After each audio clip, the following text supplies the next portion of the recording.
राजस्थान के नए सीएम भजनलाल शर्मा होंगे और भरतपुर के नदबई क्षेत्र के अटारी गांव के वो निवासी हैं। मैं उनके गांव में मौजूद हूं। पैतृक गांव है और पैतृक घर पर भी मैं मौजूद हूं। आप देख सकते हैं बड़ी संख्या में ग्रामीण यहां पर मौजूद हैं और जैसे ही सीएम की घोषणा हुई तो गांव वालों में काफी खुशी थी। बताया गया कि कल देर रात तक इन लोगों ने डीजे पर नृत्य किया और पटाखे चलाए गए और मिठाई बांट करके एक दूसरे को बधाई दी गई। और लोग बता रहे हैं, देखिए आप सुबह भी आप देख सकते हैं कि सुबह जैसे ही यहाँ पर उनके घर पर लोग मौजूद हैं। उनके माता पिता किसान थे और वो यहाँ भी रहते हैं और भरतपुर भी रहते हैं, तो 10 से 15 दिन में वो गांव में आते जाते रहते हैं। मैं गांव वालों से बात कर लेता हूँ, उनके बारे में बताइए। देखो सर, भजनलाल जी सन 2005 तक अटारी ग्राम पंचायत से सरपंच रहे।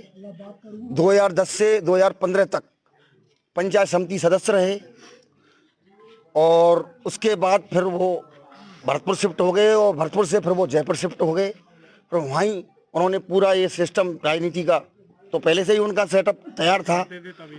और बाकी बात करें तो पैतृक गांव की, तो यहाँ उनके पिताजियों का हर 10 दिन में 15 दिन में आना जाना रहता है। और ये रिजल्ट आया था उससे 2 दिन पहले भी भजनलाल जी अपने हमारे चामर जो गांव में मंदिर होता है उसके ढोक दे के गए थे, बुजुर्गों का आशीर्वाद लेके गए थे।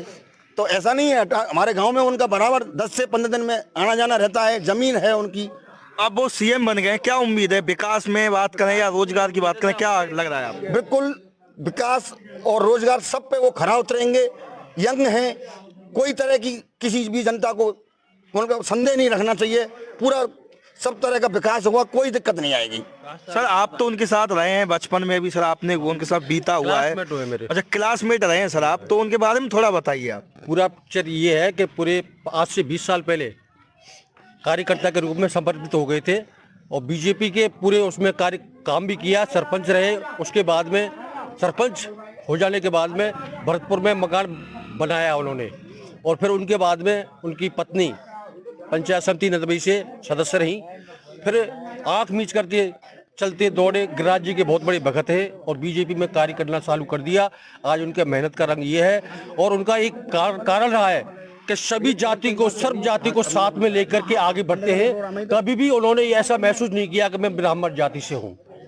मैंने ऐसा महसूस किया है, उनकी कार्यशैली में किया है। मेरे कई निर्णय ऐसे लिए ग्राम पंचायत सरपंच रहते हुए भी कि जाटव का काम पहले, ब्राह्मण का काम बाद में। आप सहपाठी रहे हैं तो शुरुआत में लगता था राजनीति के गुर वगैरह कुछ? मुझे लगता था, जुनून था उनमें। बीएड की स्कूल में, कॉलेज में उनकी जुनून था कि मैं वास्तव में राजनीति में जाऊं। और बीएड करने के बाद में तो वो राजनीति में उनका मन 100% आ गया।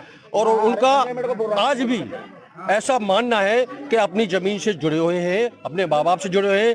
पूरे क्षेत्रवासियों को, बहुत 50-100 गांवों की बात कर सकता हूँ, बाई फेस जानते हैं, दुआ सलाम करते हैं, पैर छूते हैं। देखिए ये गांव वाले थे और ये मैं कैमरामैन से कहूँगा दिखा, देखो ये उनका पैतृक घर है, यहाँ वो रहते थे, उनका बचपन यहाँ बीता है और सभी गांव वाले यहाँ मौजूद हैं। और देर रात से ही जैसे ही उनकी शाम को घोषणा हुई राजस्थान के सीएम की, तो बड़ी संख्या में उनके पैतृक घर पर ग्रामीण एकत्रित हो गए। अब गांव वालों को उम्मीद है कि गांव भरतपुर के साथ, गांव के साथ तमाम राजस्थान का वो विकास करेंगे और जो नारी शक्ति है, जो महिला अपराध बढ़ा है, उस पर भी अंकुश लगाने का वो काम करेंगे। भरतपुर से एनडीटीवी के लिए ललितेश कुशवाहा की रिपोर्ट।